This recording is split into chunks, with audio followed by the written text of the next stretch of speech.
예레미야 42장 1절에서부터 14절입니다.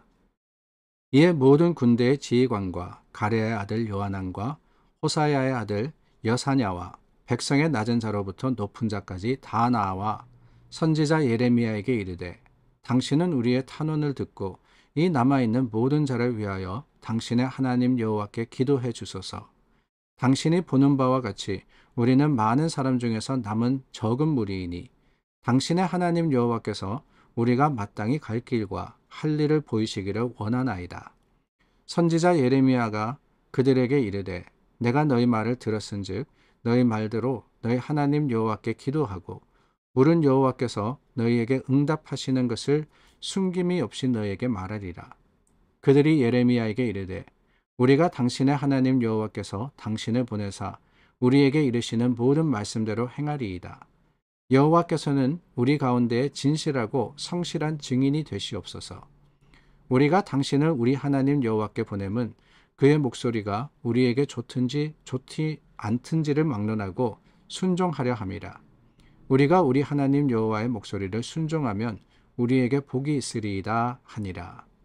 10일 후에 여호와의 말씀이 예레미야에게 임하니 그가 가레의 아들 요하난과 그와 함께 있는 모든 군 지휘관과 백성의 낮은 자로부터 높은 자까지 다 부르고 그들에게 이르되, 너희가 나를 보내어 너희의 간구를 이스라엘의 하나님 여호와께 드리게 하지 아니하였느냐. 그가 이렇게 이르니라. 너희가 이 땅에 눌러앉아 산다면 내가 너희를 세우고 헐지 아니하며 너희를 심고 뽑지 아니하리니 이는 내가 너희에게 내린 재난에 대하여 뜻을 돌이킴이라. 여호와의 말씀이니라. 너희는 너희가 두려워하는 바벨론의 왕을 겁내지 말라. 내가 너희와 함께 있어 너희를 구원하며 그의 손에서 너희를 건지리니 두려워하지 말라. 내가 너희를 불쌍히 여기리니 그도 너희를 불쌍히 여겨 너희를 너희 본향으로 돌려보내리라 하셨느니라. 그러나 만일 너희가 너희 하나님 여호와의 말씀을 복종하지 아니하고 말하기를 우리는 이 땅에 살지 아니하리라 하며 또 너희가 말하기를 아니라 우리는 전쟁도 보이지 아니하며 나팔 소리도 들리지 아니하며 양식의 궁핍도 당하지 아니하는 애굽 땅으로 들어가 살리라 하면 잘못되리라. 이스라엘이 정치적 그리고 사회적 혼란에 빠졌습니다. 마지막 왕이었던 시드기야가 바벨론의 포로로 끌려가고 그 이후에 일어났던 정치적인 상황 그리고 또한 사회적인 변화를 기록을 하고 있는데, 먼저는 이 바벨론이 그 땅, 그러니까 왕이 없어진 땅이죠. 이스라엘을 다스리라고 한 사람을 총독으로 세웠습니다. 그게 바로 이 그다랴라는 사람인데요. 그 그다랴를 정치적인 이견, 그러니까 다른 생각을 가지고 이스마엘이라는 사람이 암살을 합니다. 그리고는 백성들을 끌고 도망을 가요. 일은 저질렀는데 바벨론의 보복이 두려웠던 것이지요. 그다랴를 죽였을 뿐만 아니라 바벨론의 군사들도 죽이고는 반란을 일으켰기 때문에 어디로 도망가느냐? 애굽으로 도망을 갑니다. 근데 그 애굽으로 도망가던 이스마엘의 반란을 평정한 사람이 누구냐? 그 사람이 바로 오늘 말씀에 나오는 요하난이라는 사람입니다. 요하난이 이 이스마엘의 반란을 다 평정을 하고, 그리고 이 이스마엘은 애굽에 도망가 있고 그 상황 속에서 백성들과 함께 예레미야에게 나왔던 겁니다. 그리고 묻습니다. 우리가 할 일이 뭡니까?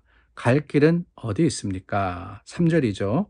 당신의 하나님 여호와께서 우리가 마땅히 갈 길과 할 일을 보이시기를 원하나이다. 모든 백성들이 함께 하나님 앞에 선 겁니다. 하나님 말씀하시옵소서, 우리가 그 뜻대로 하겠습니다 라고 말입니다. 자, 여기까지는 이 요하난이라는 사람이 참 옳은 일을 하는구나 라고 생각이 됩니다. 하나님께 여쭈었으니까 말입니다. 그럴 때 예레미야가 하나님께 기도하고 오늘 본문은 이렇게 이어집니다. 열흘 후에 요하난에게 그리고 백성에게 하나님의 뜻을 전하는데 뭐라 그러느냐? 바벨론을 통한 하나님의 계획은 변함이 없다라고 하시는 거예요.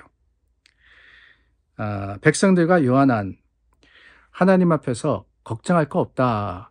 이 모든 일어난 일들이 하나님의 뜻이고 하나님의 선포이기 때문에 오히려 너희는 바벨론의 왕을 겁내지 마라라고 하십니다. 자, 11절 말씀. 바벨론의 왕을 겁내지 마라. 내가 너희와 함께 있어 너희를 구원하여 그의 손에서 너희를 건지리니 두려워하지 마라 라고 하셨습니다. 정치적인 상황에 보면은 바벨론이 화를 낼 만합니다. 바벨론의 왕이 군사를 보내서 이 반역을 도모했던 이스라엘을 멸할 것이 뻔합니다. 그런데 하나님은 뭐라 그러느냐? 겁내지 마라 그러는 거예요. 하나님께 맡겨라. 이 모든 것들이 하나님의 뜻대로 하나님의 계획대로 이루어진 것이니까 너희는 염려할 것이 없다라고 하시지요. 12절 말씀해 보니까 내가 너희를 불쌍히 여기리니 내가 너희를 불쌍히 여기리니 그도 너희를 불쌍히 여겨 너희를 너희 본향으로 돌려보내리라. 우리는 이 말씀의 의미를 알고 있습니다. 하나님의 계획과 하나님의 섭리가 반드시 이루어져서 이 이스라엘이 멸망했지만 70년이라는 정한 기한이 지난 후에 하나님이 반드시 그들을 돌려보내실 것이라는 그 사실을 선포하고 계시는 거예요. 그런데 여러분, 그 사실을 이스라엘이 몰랐을까요? 아닙니다. 그들도 알았습니다.